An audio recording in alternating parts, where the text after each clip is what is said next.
저희 은혜와 진리 장로교회는 복음으로 세상을 변화시키자는 교회의 비전 아래 세워진 주님만을 섬기는 아름다운 교회입니다. 주일 예배 말씀은 구본진 목사님이십니다. 설교 말씀을 들으시는 중에 하나님의 풍성하신 은혜가 함께 하시길 바랍니다.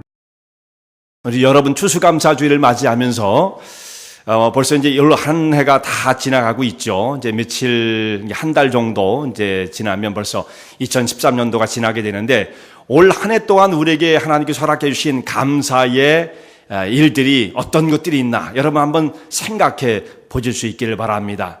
아마 가정마다 또 개개인이 하나님께서 우리에게 올해는 이런 것들을 허락해 주셨어. 우리가 농부로서 농사하는 사람이라고 한다면 가장 감사하는 것이 한 해 동안 수확을 거두게 해주신 하나님, 정말 햇빛과 단비를 주신 하나님, 건강을 지켜줘서 일할 수 있게 해주신 하나님, 그런 하나님께 감사를 드릴 것입니다. 오늘 우리는 농부하는 사람들은 아닌데 이 추수감사절을 맞이해서 우리는 어떤 것으로 하나님 앞에 감사할 수 있을까 생각해 보면 또 감사할 것이 많이 있을 거라고 생각합니다.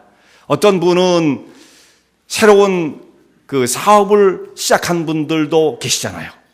그 어려운 여건 속에서 하나님께서 또 사업체를 허락하시고 그것이 안정되게 하시고 점점 발전해 갈 수 있도록 이끌어 주신 하나님, 그 감사하잖아요.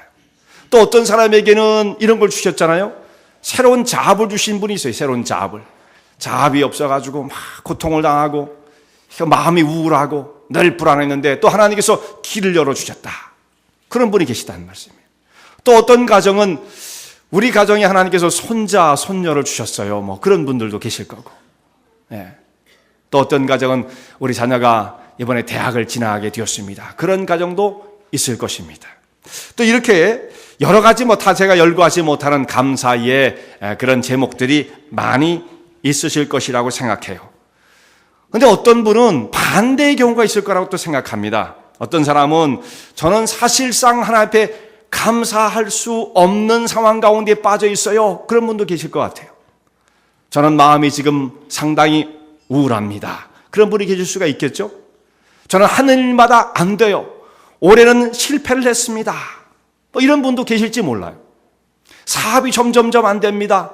거기다 건강까지 좋지 않아요. 이런 분들도 그 가운데 있으시면서 올 한 해 정말 저는 우울하고 고통스러운 한 해를 보내고 있습니다 라고 생각하는 분들도 계실지 모릅니다.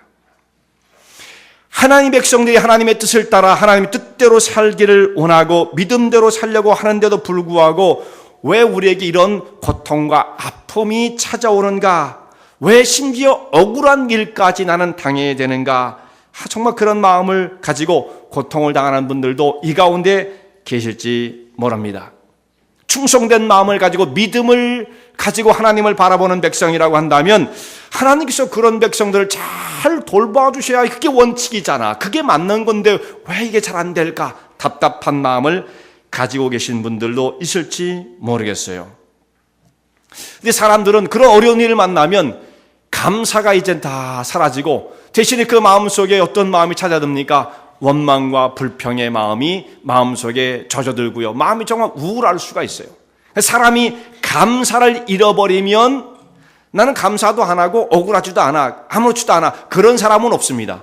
마음속에 감사가 사라진 그 상태는 어떤 상태냐면 마음속에 우울함이 찾아오고 억울함이 찾아오고 분노와 원망과 불평이 그 마음을 꽉 채우게끔 돼 있어요. 진공 상태는 없어요. 둘 중에 하나인 것입니다. 회색지대는 없는 것입니다.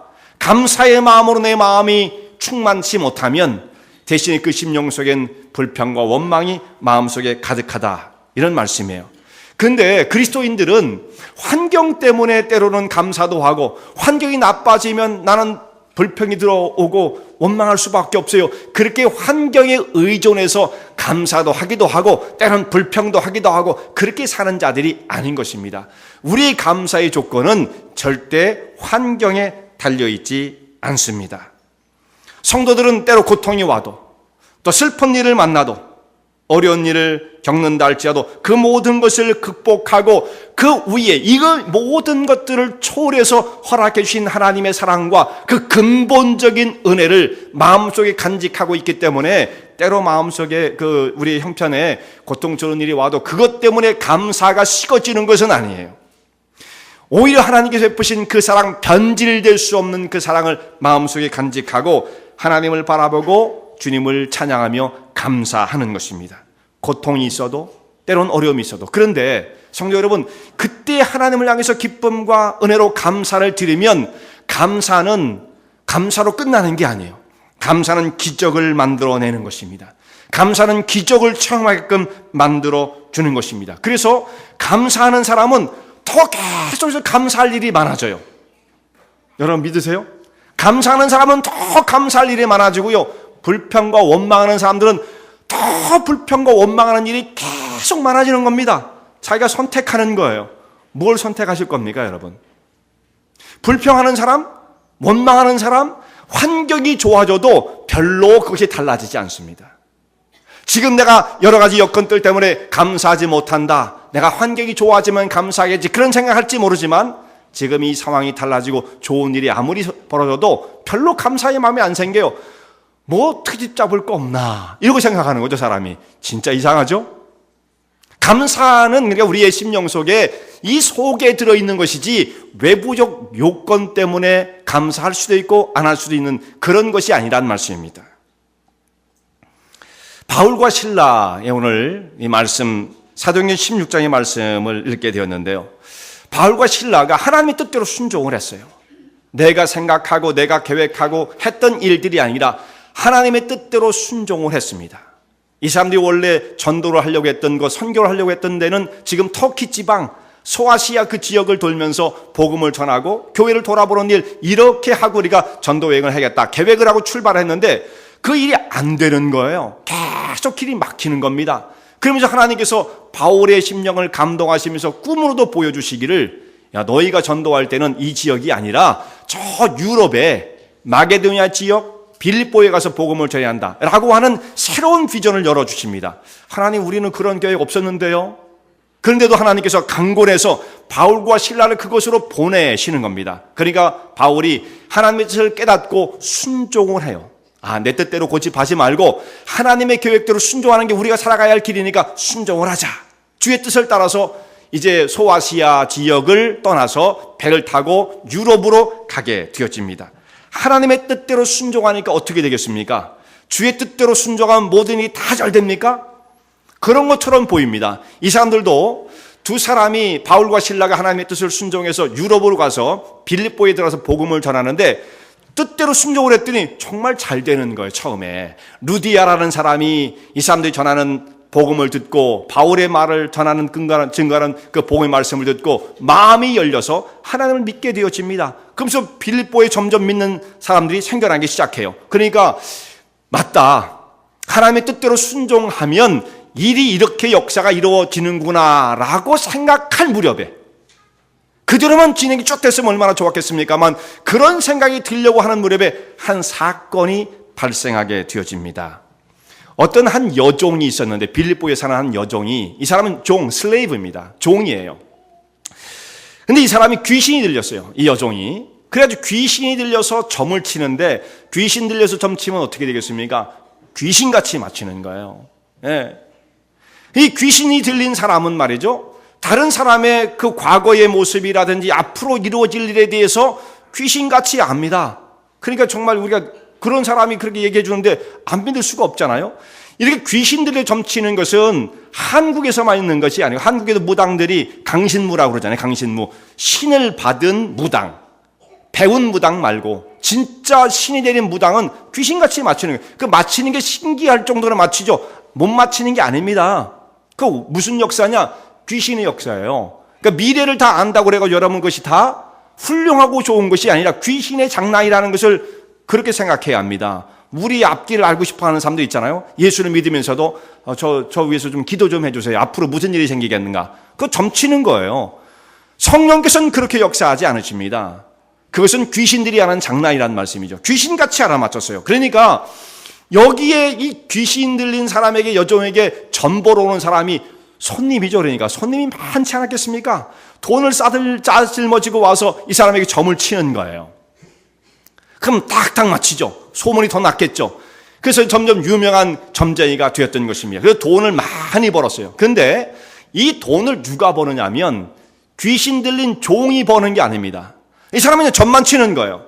대신에 돈을 가져와서 수입이 생기면 이 종의 주인이 부자가 되는 거죠. 근데 주인을, 이 성경을 가만히 보면 주인이 한 사람이 아니에요. 종의 주인들이란 말씀이 나옵니다. 그러니까 이 종이 유명한 사람이었던 것 같아요. 성경에 자세한 내용은 없지만 우리가 미루어 짐작하고 추측을 해보면 원체 점을 잘 치는 용한 귀신 들린 사람이죠. 점쟁이란 말이에요. 그러니까 값이 많이 나가는 종이었어요. 그러니까 한 사람이 그 사람을, 한 주인이 사가지고 자기가 소유하기가 힘들었겠죠. 그러니까 주변에 있는 사람들을 다 이렇게 동네 사람들, 뭐 자기 친한 사람들을 불러가지고 우리 투자할 좋은 그 투자의 대상이 있는데 저 종을 사면 우리가 부자가 된다. 몇 사람을 모아가지고 돈을 혼자는 못 사니까 여러 사람이 모아가지고 그 종을 산 겁니다. 우리가 그렇게 생각할 수 있어요. 그래서 여러 사람이 한 종을 소유하고 점쳐서 돈을 벌고 있었던 것입니다. 근데 이제 문제가 생긴 건 뭐냐면 이 귀신 들린 종이 바울을 만나더니 귀신이가 알아보잖아요. 저 하나님의 종이구나. 하나님의 거룩한 종이구나. 이런 얘기를 바울이 다니는 데마다 쫓아다니면서 그 얘기를 계속 하는 겁니다. 근데 바울이 그 말은 맞지만 귀신들이 예수님을 만났을 때도 그렇게 얘기하지 않습니까? 하나님의 거룩하신 분이십니다. 이런 말을 하지 않습니까?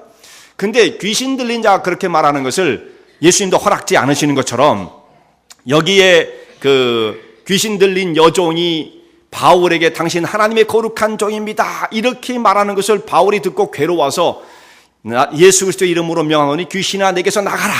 그렇게 명령하자마자 즉시 명령을 내리자마자 귀신이 쫓겨나고 맙니다. 귀신이 나가니까 이 사람이 이제 점을 칠 수가 없는 거죠. 이게 한국이나 거기나 똑같아요. 귀신 들린 거. 그래서 이건 그 국제적으로 이 국경이 없구나. 귀신의 세계에 있어서는 그런 생각을 하게 되어집니다. 여종에 들었던 귀신이 나가니까 여종이야 온전한 사람이 되었으니까 좋은 거죠. 근데 이 종을 소유하겠던 주인들은 이제 수입원이 끊긴 겁니다. 그러니까 바울에서 어떤 마음이 들겠어요? 원망의 마음이 들었겠죠. 물론 그 사람들이 정상적인 사람이라고 한다면 그 여종을 하나 두고 거기에 붙어가지고 그렇게 수입을 얻어서 벌어먹고 사는 것은 정당한 방법도 아니고 한 영혼을 귀신에게 팔아가지고 돈을 번다는 건 있을 수도 없는 거 아니겠어요? 그러니까 정상적으로 생각하면 오히려 좋은 일이 생긴 거지만 사람이 누가 그렇게 생각하겠습니까? 내게 일단 물질적인 손해가 왔다 생각하니까 바울과 실라를 붙잡아다가 관원에게 넘깁니다. 그리고 고소를 하는 거예요. 이 사람들은 로마 사람들이 아닌데 갑자기 어디서 온 사람인지 모르는데 여기 우리 동네에 들어와가지고 우리가 받지 못하고 따르지 못할 이상한 것들을 전하는 요사스러운 사람들이다 해가지고 관원에게 고소를 합니다. 관원이 지위가 높은 사람이죠. 그 사람이 바울과 실라를 보니까 유대인이라는 걸 보면 알겠죠. 옷을 입은 거라든지 뭐 행색이라든지 액센트라든지 이게 자기들 그 로마 사람들 특별히 그리스 사람들이 아니라는 걸 금방 알았을 거란 말이에요. 그러니까 이방에서 들어온 사람 뭘 하는지 모르겠는데 그 사람을 하찮게 보고 관원들이 그를 붙잡아다가 옷을 찢어서 벗기고, 옷을 벗긴 것도 아니에요. 찢어서 벗기고 매질을 하게 되어집니다. 심하게 채찍질을 하게 되어집니다. 그리고 실컷 매로 친 다음에 이들을 깊은 옥에 가두어라. 감옥도 그냥 감옥이에요. 깊은 감옥이에요. 그리고 그들의 발에는 죄수들이 도망가지 못하도록 착고를 치웠습니다. 착고는 도망가지 못하게 하는 그 기능도 있지만 사람이 감옥 속에 들어가서 편히 쉬지 못하게 하는 거예요. 팔을 묶어놨으니 이게 발 두 개를 이렇게 묶어놨으니 얼마나 불편하겠습니까? 그렇게 해서 죄수들에게 고문을 가했던 것입니다. 바울과 실라가 빌립보의 깊은 감옥에 갇혀집니다. 자유가 없어지는 거예요. 좁은 환경에 침침한 그 어두운 골방의 감옥소에 갇히고 말았습니다. 쾌쾌한 공간에 짓눌리게 되어집니다. 아무런 이유도 없이 재판도 받지 않고 죄명이 뭔지도 모르는데 매를 맞고 죄명이 뭔지도 모르는데 옥소에 갇혔다. 이거 정말 견디기 어려운 일 아니겠습니까? 이걸 어떻게 참을 수가 있겠어요? 정말 이렇게 자기가 어떻게 해볼 수도 없는 이런 환경 속에서 고통을 당할 때 원망과 불평과 분노가 끓어오르지 않을 수가 없었을 것입니다. 누구를 향한 원망이 일어날 수 있었을까요? 하나님, 저희는 하나님의 뜻을 따라서 여기까지 왔습니다만 주의 일을 하다가 우리가 이게 무슨 꼴을 당하는 것입니까? 재판이라도 받았다고 한다면 덜 억울하게 하겠지만 이게 무슨 일입니까? 그런 생각이 들지 않았을까 싶습니다.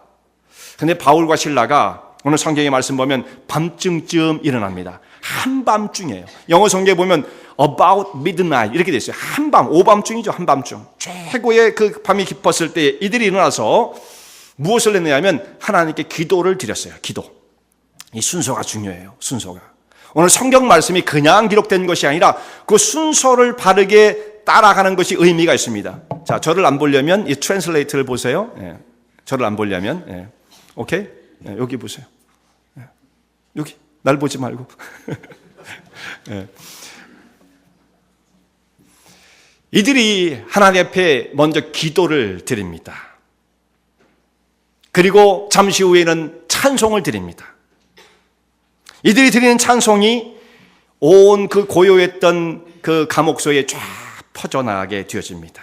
그래서 다른 죄수들이 들었다. 그렇게 말씀을 하고 있어요.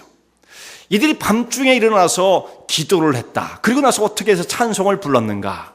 여기에 어떻게 이 사람들이 이럴 수가 있어요? 억울하고 분통하고 분노가 끓어오르는 그 마음이 이 속에 가득했을 텐데 어떻게 하나님을 향해서 기도하고 찬양을 드릴 수 있게 되었을까? 이게 정말 의문인 것입니다. 그런데 이 사람들이 하나님 앞에 기도를 하니까 어떤 마음이 생기느냐면 그 밤중에 일어나 보니까 얻어맞고 여기저기 상처가 투성이에요. 발은 꽉 채워져 가지고 꼼짝을 못하게끔 돼 있습니다. 참 마음이 답답했겠죠. 그런데 하나님 앞에 기도를 드리는데 바울과 실라의 마음속에 어떤 마음이 드느냐면 성경에 물론 무슨 마음이었다는 말은 없지만 우리는 충분히 그들이 겪었을 마음속에 생각한 것이 무엇인지를 알 수 있습니다. 여러분 모르시겠어요? 아실만 하잖아요. 정말 기도하는 가운데 그들의 심령 속에 다른 사람은 경험할 수 없는 하나님이 주신 기쁨과 은혜가 있는 거. 왜냐하면 이렇게 억울한 일을 당했다, 슬프다, 고통스럽다, 나는 하늘마다 안 된다 그런 마음이 드는 것이 아니라 하나님의 나라와 영광을 위해서 이렇게 일을 하다가 주의 영광을 위해서 내가 핍박을 당한다는 것은 내가 그야말로 하나님의 거룩한 사도로서 일꾼으로 인정을 받고 그렇게 쓰여지고 있다는 것을 생각하게 된 겁니다. 얼마 전까지만 해도 바울은 사울이었을 때 청년 시절에 하나님의 은혜를 알지 못하고 오히려 예수 믿는 사람들을 핍박하고 돌아다니면서 사람들을 붙잡아 옥에 가두고 사람을 죽는 일, 죽이는 일 그런 걸 다 지켜봤던 일 거기 참여했던 사람이 사울이었단 말이에요. 그렇게 예수 믿는 사람을 핍박하는 사람이 하나님의 은혜, 강권적인 역사로 말미암아 그가 변화가 되었어요. 하나님의 사람이 되었습니다. 예수를 믿는 사람이 될 뿐만 아니라 그리스도를 전하는 사람이 되었어요. 그전에는 핍박자요 포행자였던 사람이 이제는 그리스도의 사도가 되어 복음을 전하는 신실한 믿음의 일꾼으로 내가 쓰여지고 있다고 하는 자기를 생각할 때 이건 하나님의 은혜가 아니고는 할 수 없는 거잖아요. 자기 신분이 변했습니다. 하나님의 거룩한 백성이 되었습니다. 그건 신라도 마찬가지죠. 자, 이걸 생각하니까 환경은 아무리 옥속이고 매를 맞고 어지러웠어도 고통스러웠어도 자기 심령 속에 들어있는 그 기쁨, 그 소중한 하나님의 은혜를 누구도 빼앗아갈 수가 없는 것입니다. 그것을 지금 심령 속에 간직하고 있어요. 그러니까 억울하게만 한 것이 아니라 야, 하나님 종된 것을 증거해 주는구나. 기쁨이 있어요. 그리고 하나님을 향해서 찬양을 드립니다. 여러분 찬양은 억지로 하는 게 아니에요. 찬양. 야, 우리가 찬양을 한번 부릅시다. 슬프더라도 부릅시다. 여러분 찬양은 억지로 짜내갖고 부르는 것이 아닙니다. 찬양은 정말 하나님 앞에 드리는 순수한 고백이거든요. 마음속 깊은 곳에서 나오는 울려나는 가락이 되어지는 것입니다. 이들이 드리는 그 찬송은 하나님을 향한 기쁨과 감사가 있었던 것입니다. 깊은 그 마음속에 심령 속에 울려나온 찬양이었어요. 그러니까 이 찬양이 옥속에 퍼져나가고 다른 죄수들이 듣고 또 하나님께서 그 찬양을 들으셨습니다. 이것이 그리스도인들의 삶이다 이 말씀이에요. 다른 사람이 볼 때는 저 사람들 정신없어. 저렇게 얻어맞고 들어와가지고 옥속에 갇혔다가 무슨 찬송을 하고 무슨 노래가 나오냐 노래가. 그 사람들의 행위를 이해하지 못할 겁니다. 다른 죄수들은. 근데 이해하지 못하면서도 뭔가 이상하다는 생각했겠죠. 왜 저 사람들은 저렇게 일어나서 얻어맞고 찬송, 노래를 부를까? 뭐 찬송이죠. 잘 몰랐을 거 아니겠어요? 왜 노래를 부를까? 이상하다. 아마 이 정도는 생각을 했을 거라고 생각합니다. 다른 사람이 볼 때는 괴롭기만 하고 억울한 상황이었지만 하나님 백성들 바울과 실라는 하나님을 향해서 감사의 찬송을 드립니다.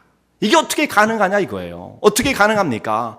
이것은 그리스도인들만 누리는 특별한 특권인 것입니다. 여러분 스데반이 죽을 때 기억나십니까? 스데반이 돌에 맞아 순교를 당합니다. 돌에 맞아 죽는단 말이에요. 한두 대 맞은 것이 아니라. 그 죽어가면서도 스데반의 얼굴이 어떻게 됐어요? 천사같이 얼굴이 빛났다 그랬어요. 그 얼굴이 천사처럼 바뀌게 되어집니다. 자기를 향해서 돌을 던지는 사람들에 대해서 증오심을 갖고 분노의 이를 갈아야 할 그 순간 아닙니까? 그렇지만 오히려 하나님께서 그 영혼 속에 주신 스데반의 심령 중심 속에 주신 은혜 때문에 오히려 다른 사람을 불쌍히 여기는 마음을 갖게 되어지는 거예요. 주 예수여 저희를 용서해 주십시오. 그런 마음을 가지고 천사처럼 울고 웃고 그가 순교를 당하는 이런 일이 벌어지는 것입니다. 그러니까 이건 사람 속에 들어있는 그런 기쁨과 은혜는 세상이 빼앗을 수가 없는 것입니다. 어떤 환경이 그것을 좌절시킬 수 없는 것입니다. 인간적인 힘에서 나오는 능력이 아닌 거죠. 그야말로 초월적인 능력인 것입니다. 예수님께서 십자가에 달려 돌아가실 때에도 아버지여 저들의 죄를 용서해 주십시오. 저희가 하는 일을 알지 못합니다. 이렇게 기도하며 예수님께서 죄인들을 향해서 특별히 핍박하는 자를 위해서 기도하셨습니다. 바울과 실라도 같은 줄기예요. 같은 줄기.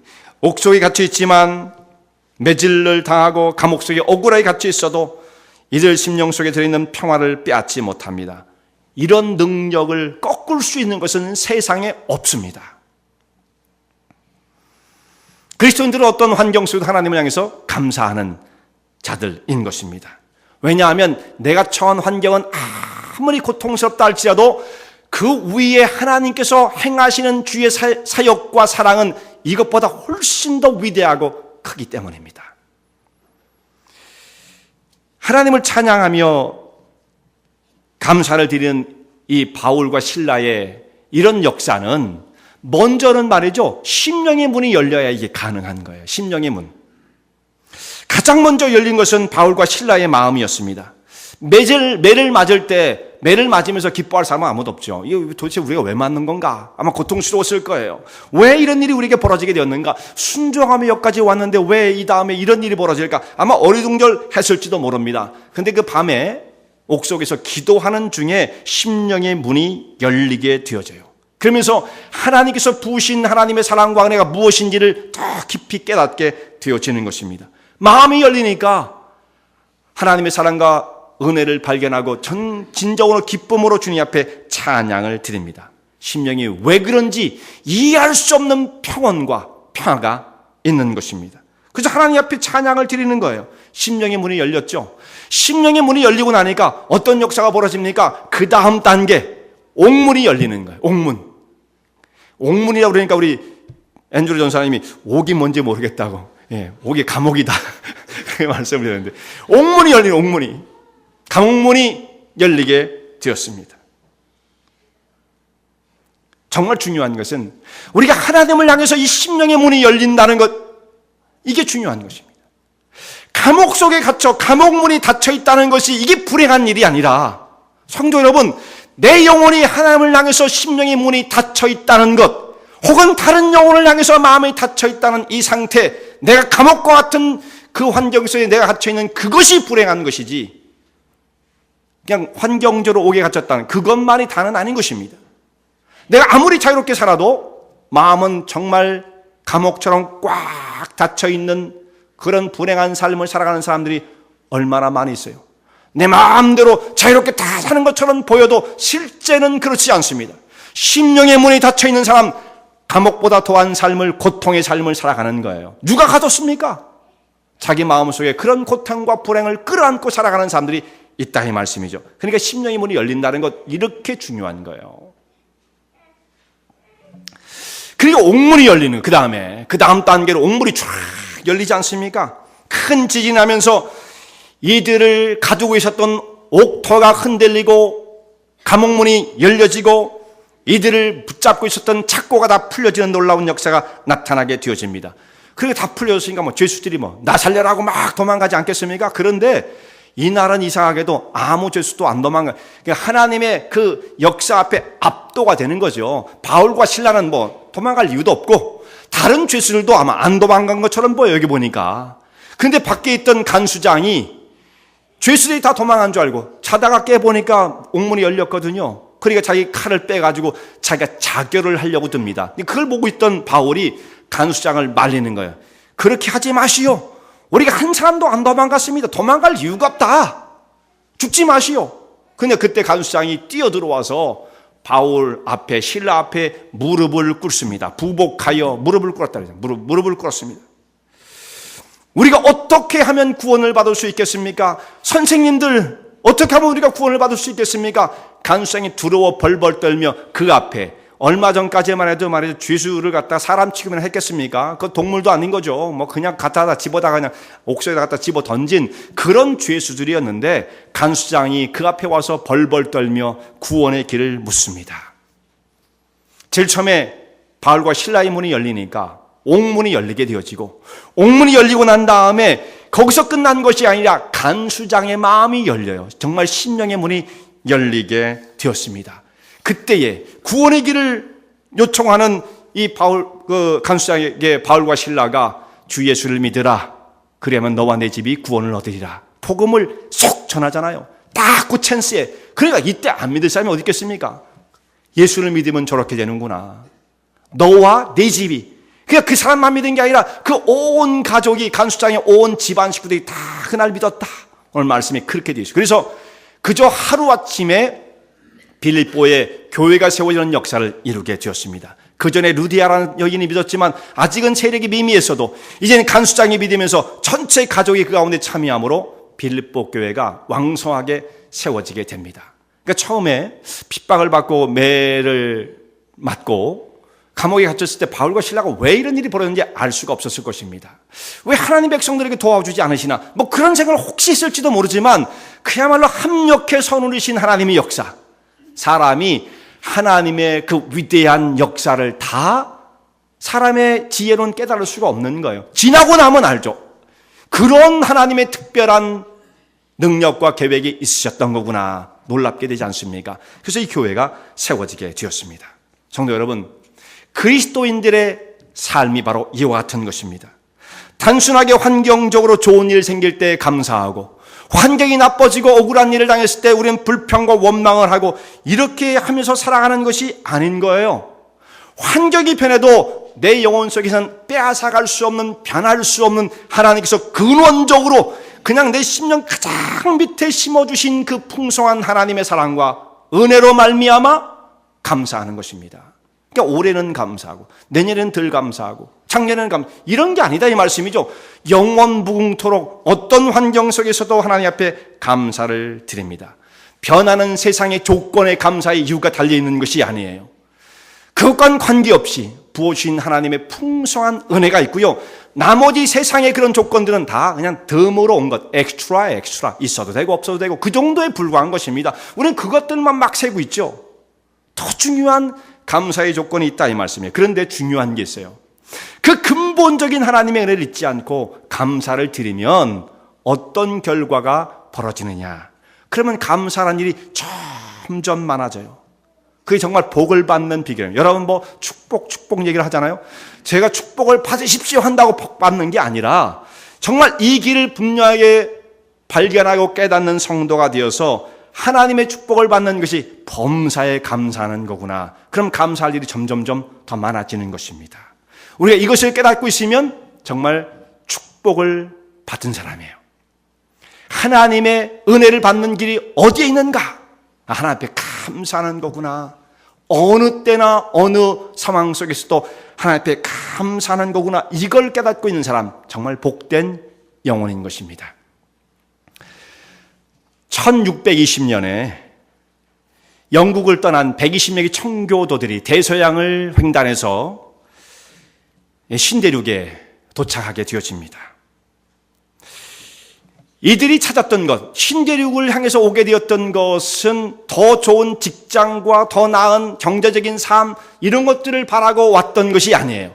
단 한 가지, 우리가 핍박을 당하는 그 영국에서 그 국교도 밑에서 우리가 신앙생활을 할 수 없으니 오직 하나님을 더 참 섬길 수 있는 정말 신앙의 자유가 있는 곳을 향해서 아무런 간섭받지 않고 하나님만을 순수하게 섬기자. 그런 신앙의 자유를 찾아서 이 사람들이 대서양을 건너서 신대륙에 오게 되었습니다. 그보다 한 100년 전에 말이죠. 스페인 사람들은 신대륙을 발견하고 난 다음에 콜럼버스가 발견했잖아요. 그 다음에 이 사람들은 어디를 찾아갔느냐 하면 신앙의 자유를 찾은 사람이 아니고 황금을 찾아서 갔습니다. 이건 분명한 두 사이가 분명히 정말 대조되어지는 것입니다. 역사적으로 그래요. 스페인 사람들은 남미 쪽을 찾아가서 거기에서 수많은 식민지를 만들어 놓고 거기에 원주민들을 동원해서 금을 캐갔습니다. 신앙과는 전혀 관계없는 것이죠. 그 금 다 캐가지고 갔는데 얼마나 많은 금을 가지고 왔는지 어떻게까지 얘기를 하냐면 그 남미 지역에서 가져간 금을 다 이으면 대서양을 배로 건너가는 것이 아니라 황금의 다리를 놓을 수 있다. 좀 과장이겠지만 그 정도로 금을 가지겠다는 거예요. 그런데 그 스페인이 지금 부자 됐습니까? 그 스페인이 지금 유럽에서 제일 못 사는 나라 중에 하나거든요.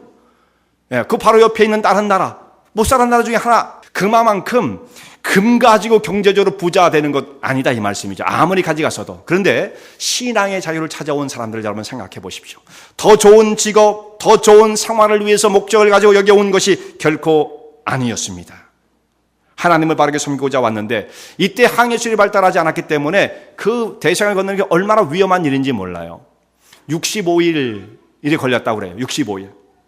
65일에 걸쳐서 항해를 해서 신대륙에 도착한 것이 보스턴 근처에 도착한 것이 11월 11일 날 1620년 11월 11일 날 도착하게 됩니다. 지금 이때쯤 됐겠죠.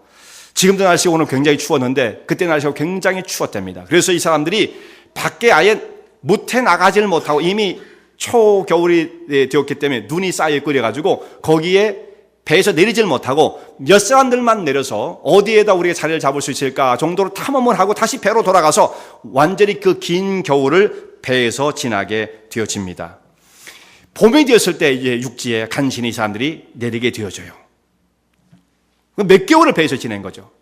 이 사람들은 봄이 되어서 이제 그 자기들이 살 그 쉘터를 만들고 농사를 짓기 위해서 농사를 해야 되는데 수확을 해야 되지 않겠어요. 근데 이 사람들이 문제가 뭐냐면 별로 준비가 안 된 사람들이었다는 것이 증거가 나오죠. 그냥 신앙의 자유만 찾아서 오면 다 되는 줄 알았던 모양이에요. 이 사람이 농부 출신이 아닙니다. 이 사람들은 주로 유럽에서 어떤 사람이냐면 수공업을 했던 사람들이에요. 손으로 뭔가를 만드는 제작하는 사람이지 땅을 일구는 농부들이 아니었던 거예요. 그래서 농사법을 아는 사람이 거의 없었다는 것입니다. 그러니까 농사를 짓는 법이 모르니까 어떻게 할 줄을 모르는 그 중에 인디안들이 찾아와서 농사 짓는 법을 가르쳐줬다는 거죠.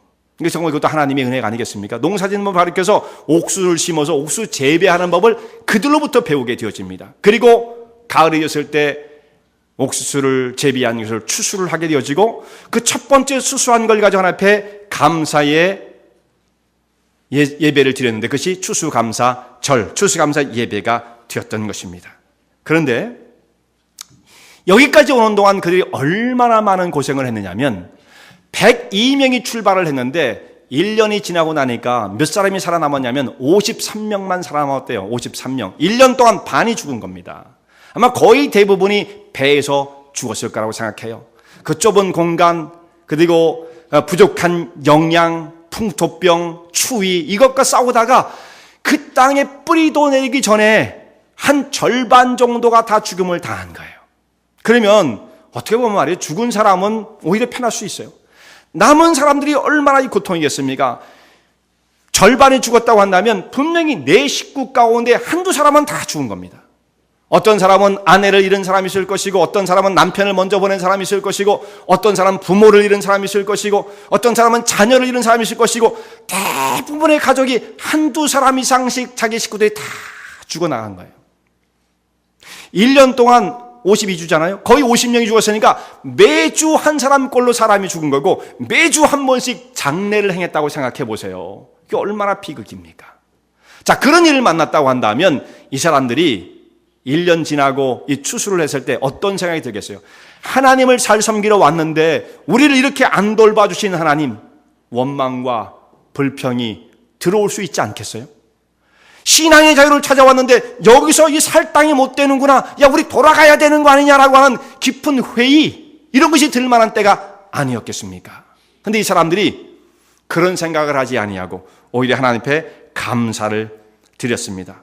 원망과 불평이 아니라 오히려 슬픔을 극복하고 우리를 이 신앙의 자유 땅에 심어주신 하나님, 1년간 우리를 인도하시며 수수의 기쁨을 거두게 하신 하나님께 감사합니다 라고 하면서 전심 어린 감사로 주님 앞에 영광을 돌렸습니다. 근데 이렇게 감사하는 백성들에게 하나님께서 축복하시는 것입니다. 바로 그 청교들의 후예들이 오늘날 미국을 건설한 것입니다. 미국에 대해서 여러 가지 말하는 사람도 있잖아요. 프리메이슨이 어쨌다 맞았다. 그런 것도 얘기하는 사람이 있을지 모르지만 사실 진짜 중요한 것은 청교도의 후예의 정신을 가지고 세워진 건국된 나라라는 것은 분명한 사실이에요. 자, 미국이 그 짧은 역사를 갖고 있으면서도 지금 글로벌 리더십을 나타내는 것이 어떻게 이것이 가능하게 되었습니까?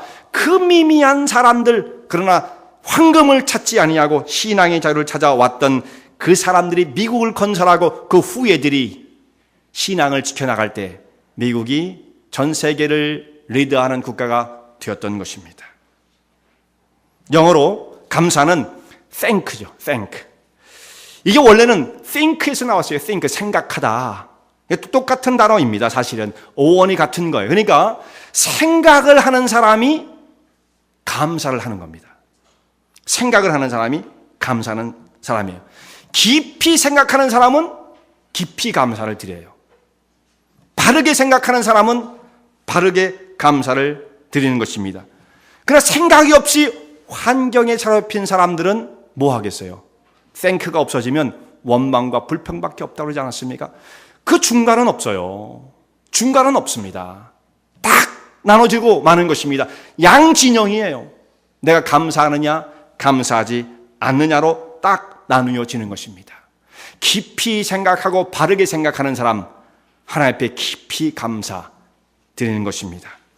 탈무드에 이 감사에 대한 교훈이 나오는데, 감사할 줄 모르는 사람에 대해서 하나님께서 그를 벌하실 따로 법을 만들지 않으셨다. 감사하지 않는 사람, 너 왜 감사 안 해? 그러면서 그 사람을 붙잡아다가 벌을 내릴 어떤 그 율법을 만들지 않으셨다. 왜냐하면 감사할 줄 모르는 사람은 이미 그가 불행으로서 벌을 받고 있기 때문이다. 자, 감사할 줄 모르는 사람은 따로 벌을 주고 옥에다 가둘 필요가 없습니다. 너 감사 안 해? 옥 속에 들어가. 그럴 필요가 없다 이 말이에요. 왜냐하면 감사하지 않는 사람은 이미 자기가 불행의 감옥 속에 자기를 집어넣고 고통을 당하고 자기 스스로 고통을 주고 있는 거예요. 누가 그 삶을 가두는 거 아닙니다. 근데 자기 스스로 불행의 감옥 속에 확 집어넣어놓고 빠져나오지 못하며 신음하며 고통하고, 그리고 끊임없는 원망과 불평이 영혼 속에 일어나는 것, 이게 불행한 거잖아요. 감사하지 못한 사람들이 바로 그와 같다 이 말씀이에요. 그런데 대신에 감사하면, 그리고 찬송을 주님 앞에 드리면 묶였던 것이 풀려지는 역사가 나타나요. 채웠던 것들이 풀려지고 그를 누르고 있는 모든 무거운 짐들이 벗겨지는 놀라운 역사가 나타나게 되어집니다. 정말 어두움의 세력이 그를 짓누르고 있을 때에 감사하며 찬양하는 사람의 영혼 속에는 이와 같은 것들이 다 사라지고 하나님이 주시는 광명한 생명의 빛이 그 영혼을 비치게 되어지는 것입니다. 얼마나 놀라운 기적의 역사가 나타나는 것입니까? 여러분, 여기서 정말 우리가 깊이 생각해야 합니다. 그리고 바르게 생각해야 합니다. 하나님이 주신 그 근원적인 사랑과 기쁨이 얼마나 놀라운 것인가, 그 기쁨을 우리 심령적으로 깊이 간직해서 더 하나님 앞에 찬양과 영광과 감사를 돌리며 또 하나님이 예비하신 더 놀라운 축복 가운데로 나가시는 주의 종들 되시기 바랍니다.